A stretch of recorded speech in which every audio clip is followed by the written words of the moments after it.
Bienvenue à tous. On pense souvent savoir ce que c'est de croire. Mais voilà, la source qu'on explore aujourd'hui pose une question bien plus troublante. Oui, elle nous met un peu face à nous-mêmes. C'est ça.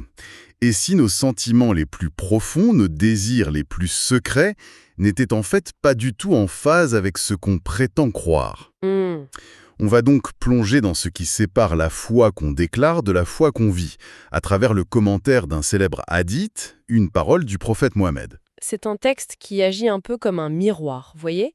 La question de départ a l'air simple. Aimez-vous le prophète? N'importe quel musulman répondrait oui, bien sûr. Évidemment.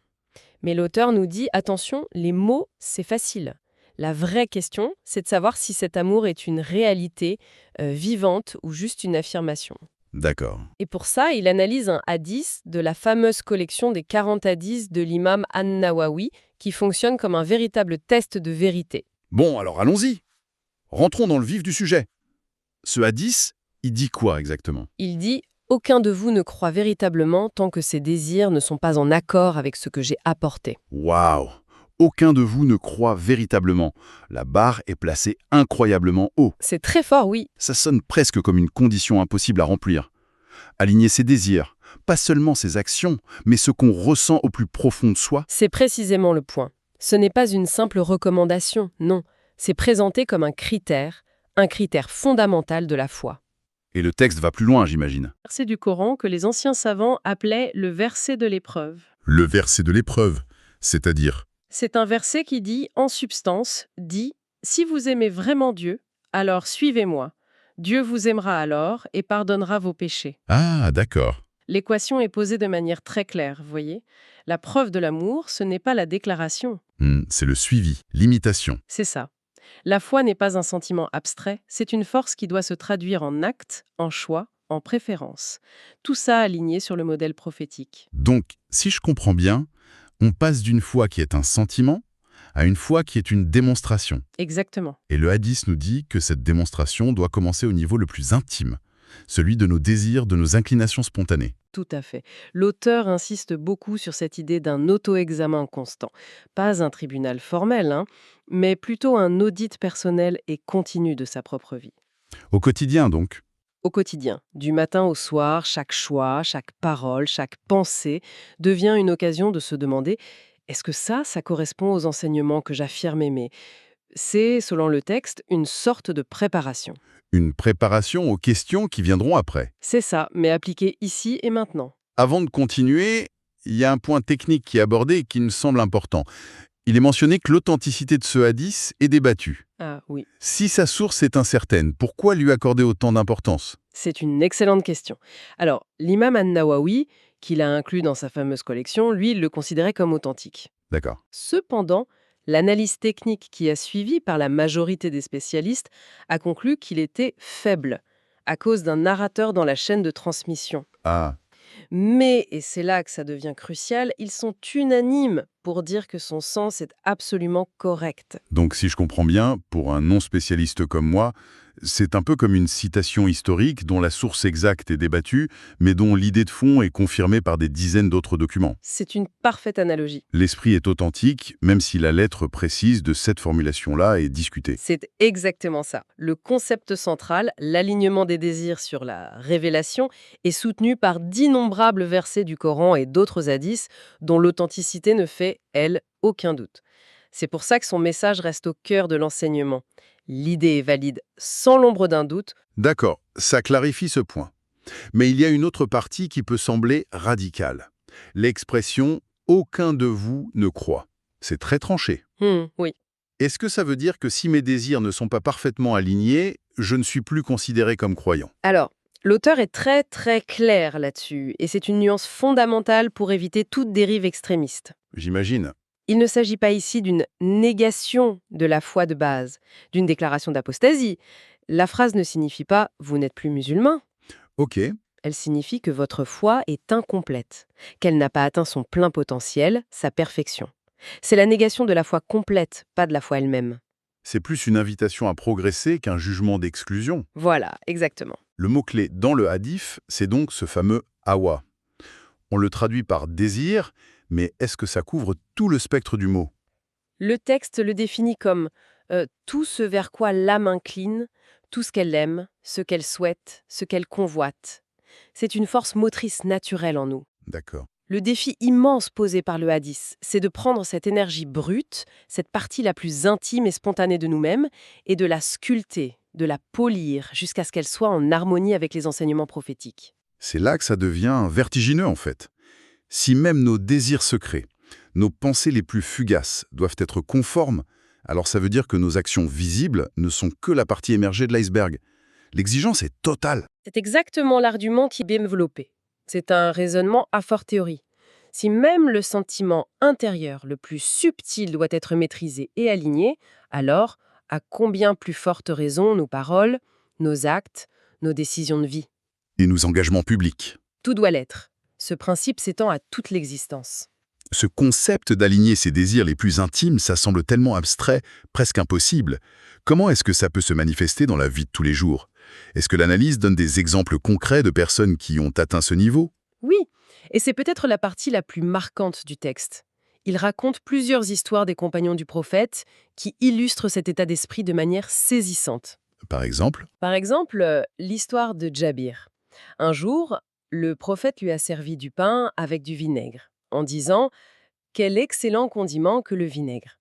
Et Djabir a rapporté plus tard « Je n'ai cessé d'aimer le vinaigre depuis ce jour. Mais attendez, c'est un peu troublant, non? Changer un goût, quelque chose de si personnel, de presque involontaire. On ne décide pas d'aimer le vinaigre. » Y a-t-il pas un risque de perdre son authenticité, de devenir une sorte de copie conforme, plutôt qu'un individu qui aime sincèrement?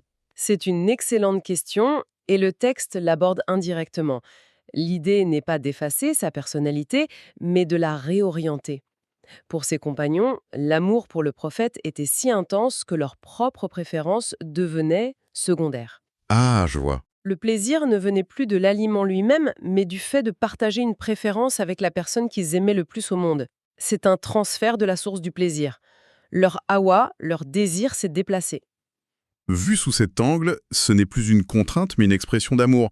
J'imagine qu'il y a d'autres exemples de ce type. Tout à fait. Une histoire très similaire est rapportée par Anas. Il a vu le prophète chercher et manger avec plaisir les morceaux de courge dans un plat. La courge. Oui. Et Anas de dire « Je n'ai cessé d'aimer la courge depuis ce jour-là ». C'est le même mécanisme. Une simple observation d'une préférence prophétique suffit à remodeler une préférence personnelle. Ces exemples portent sur des choses du quotidien, la nourriture, mais le commentaire cite aussi un personnage connu pour avoir poussé cette imitation à un niveau quasi absolu, Ibn Umar. Ah oui, il est présenté comme l'exemple ultime. Il portait un certain type de sandales, il teignait sa barbe avec une couleur particulière. Et pourquoi?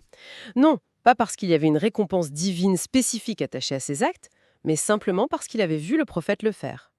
C'était un amour qui se manifestait par une volonté de ressemblance totale. Par pur désir d'être sur ses pas, en fait. C'est ça. Et il y a cette histoire incroyable à propos d'une porte de la mosquée. Oui, c'est peut-être l'exemple le plus frappant de cet état d'esprit. Un jour, en regardant une des portes de la mosquée, le prophète a simplement exprimé un souhait à voix haute « Si seulement nous pouvions laisser cette porte aux femmes ». Après une courte pause, C'est... sidérant. Ce n'était même pas un ordre, Non, juste un souhait. une simple suggestion, une préférence exprimée. Exactement. Et à partir de ce moment, Ibn Umar n'a plus jamais franchi cette porte jusqu'au jour de sa mort. Waouh!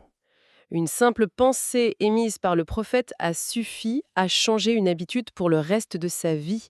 Le niveau d'amour, de respect, de sensibilité que ça implique est difficile à concevoir pour nous aujourd'hui. Et cet esprit n'a pas disparu avec cette première génération, n'est-ce pas?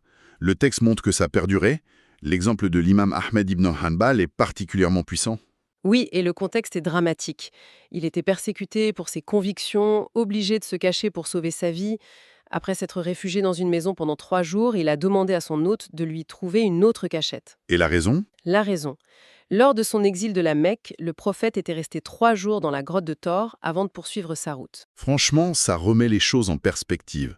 Dans une situation de stress extrême, où l'instinct de survie devrait primer sur tout le reste, son réflexe, sa première pensée, c'est la fidélité à un modèle, même dans le plus infime détail. C'est un autre univers mental. Carrément, c'est un alignement total.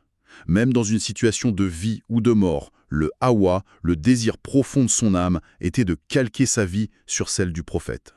D'accord, ces exemples sont puissants, presque intimidants. Comment le texte suggère-t-il de faire le pont entre leur monde et le nôtre? Comment appliquer ce principe aujourd'hui sans se sentir complètement écrasé par ces modèles?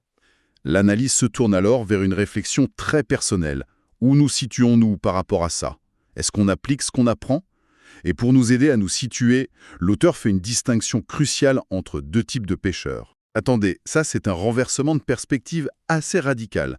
On aura tendance à penser que c'est le péché le plus grave qui compte le plus. On pourrait le croire, oui. Mais d'après ce que vous dites, l'état d'esprit, le fait de détester son propre péché, est en fait plus révélateur de la foi que l'acte lui-même. C'est contre-intuitif. C'est exactement ça.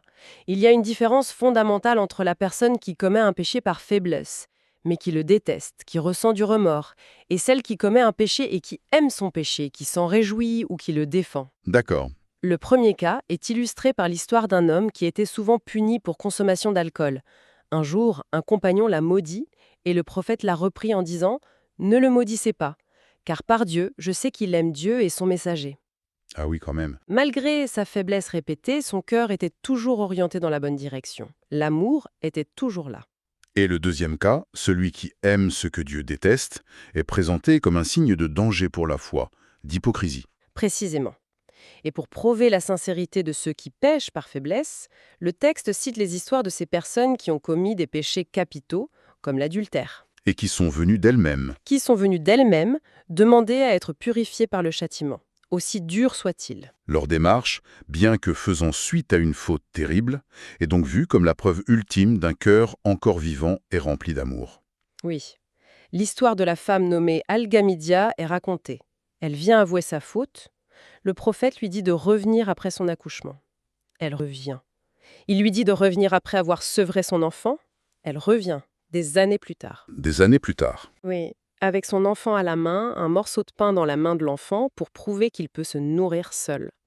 Face à une telle détermination, le prophète dira que sa repentance était si grande qu'elle aurait suffi à pardonner à toute une population. C'est incroyable. Son acte de repentance, aussi coûteux soit-il, prouvait que son hawa, son désir le plus profond, était de revenir vers Dieu. Donc, pour résumer, le message central de ce texte est que la foi n'est pas un état passif, une simple croyance intellectuelle. C'est un projet actif, total, où même nos désirs les plus enfouis doivent être consciemment éduqués, façonnés, pour s'aligner sur la voie prophétique. C'est tout à fait ça. Et le commentaire nous laisse avec une pensée très forte. Notre hawa, notre désir, c'est une énergie, c'est une partie indissociable de notre humanité, on ne peut pas la supprimer. D'accord. La seule question est de savoir comment la canaliser. Si on ne la dirige pas activement vers le bien, vers l'amour de Dieu et de son prophète, alors elle nous entraînera inévitablement ailleurs. Le choix n'est pas d'avoir ou non des désirs, mais de savoir lesquels nous allons suivre. Voilà, c'est ça le vrai choix. C'est une idée très puissante, surtout aujourd'hui. On vit dans une société qui nous dit constamment de suivre nos passions et d'écouter nos désirs comme s'ils étaient un guide infaillible. La source propose le contre-pied total, non pas supprimer ces désirs, mais les éduquer, les sculpter consciemment pour qu'ils s'alignent sur un idéal plus élevé. C'est un vrai défi à la culture de l'authenticité personnelle, telle qu'on l'entend généralement. Un défi et un cheminement de toute une vie. Le texte se termine d'ailleurs par une citation d'un grand savant des premiers temps de l'islam, Soufiane al-Thawri, qui résume parfaitement cet état d'esprit. Laquelle? Il disait « Si tu peux ne serait-ce que te gratter la tête en te basant sur un exemple prophétique, alors fais-le. » Tout ramener à ce modèle, jusqu'au geste le plus anodin. Voilà. Et cela nous laisse peut-être avec une question à méditer. Au-delà des grands actes de dévotion ou des choix de vie majeurs, à quoi ressemblerait une existence où l'on apporterait ce niveau de conscience et d'attention aux gestes les plus banals, les plus automatiques de notre quotidien ?